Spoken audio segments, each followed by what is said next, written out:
तो दिल से बुलाया केमिस्ट्री क्लास 12 को प्राणी हिमांशु कुमार था फुल एचडी में व्हाट हैपेंस व्हेन वाला क्वेश्चन बनाएंगे। देखिए क्या बोलता है, क्या होता है जब एसिटिक एसिड रिएक्ट करता है। तो सबसे पहले एसिटिक एसिड का फार्मूला बनाना पड़ेगा।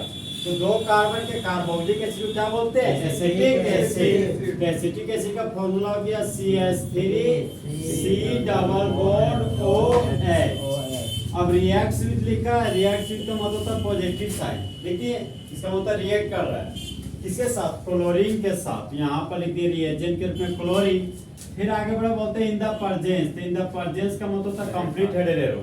बोलते हैं रेड फास्फोरस होना चाहिए। तो यहाँ पर ले लिया रेड फास्फोरस। देखो दोस्तों यहाँ पे क्लोरीन अगर एक्सेस अमाउंट में रहता ना तो ये बन जाता है हेल्बहोलार जेलेंस्की रिएक्शन।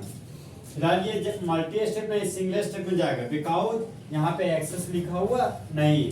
तो फंक्शनल ग्रुप से जुड़ा हुआ कार्बन अल्फा कार्बन।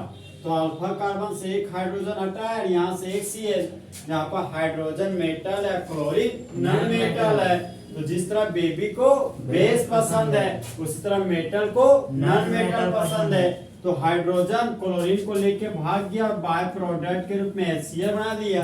अब बच गया छूछे CH2। यहाँ पर लिख दिए छूछे CH2।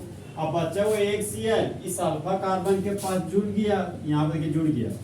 फिर आगे बढ़े कार्बोक्सिलिक एसिड था, तो यहाँ पर लिख दिया C डबल बॉन्ड OH। देखो दोस्तों यहाँ पे अगर क्लोरीन के नीचे एक्सेस लिखा रहता ना तो फिर से H और एक Cl लिखा जाता, फिर से एक और Cl जुड़ जाता, फिर एक और H निकलता, फिर एक और Cl जुड़ जाता।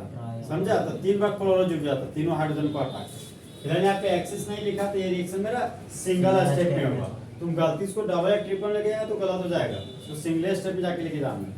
तो दो कार्बन के कार्बोक्सिलिक एसिड को कॉमन नेम में क्या बोलते हैं, एसिटिक एसिड। एसिटिक एसिड ले लिए, रिएजेंट मेरा क्लोरीन है तो यहाँ पे क्या लिख दिए क्लोरीन।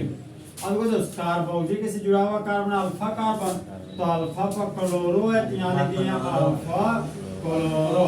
और इसको कहाँ से लाए, एसिटिक एसिड से। तो इसका पुराना हो गया अल्फा क्लोरो एसिटिक एसिड। अब देखो यहाँ पे थोड़ा सा हाइफन का साइन दे देना, ठीक है।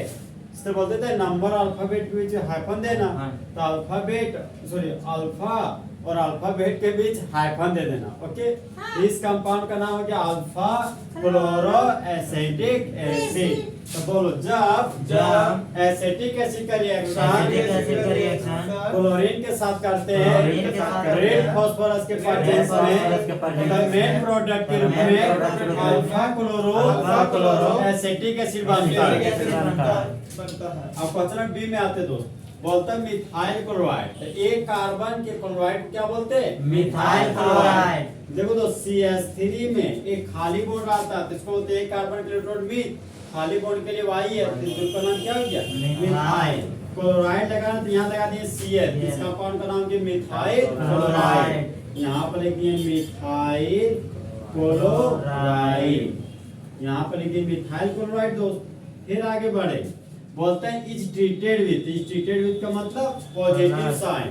फिर आगे बढ़े अल्कोहलिक कैसियन लिखा था, यहाँ पर रिएजेंट के रूप में कैसियन लिख दिए और ये अल्कोहलिक वाला फॉर्म में है, मतलब अल्कोहल का मात्रा ज्यादा है कैसियन की तुलना में। अब पोटेशियम मेटल है, क्लोरीन नॉन मेटल है। जिस तरह मंगरा को मंगरी पसंद है उस तरह मेटल को नॉन मेटल पसंद है। तो पोटेशियम क्लोरीन को लेकर भाग गया और बाय प्रोडक्ट के रूप में KCl बन गया। अब बच गया CH3, तो CH3 के पास हो जाएगा साइनो ग्रुप। यहाँ पर CH3 के बगल में आ गया साइनो ग्रुप।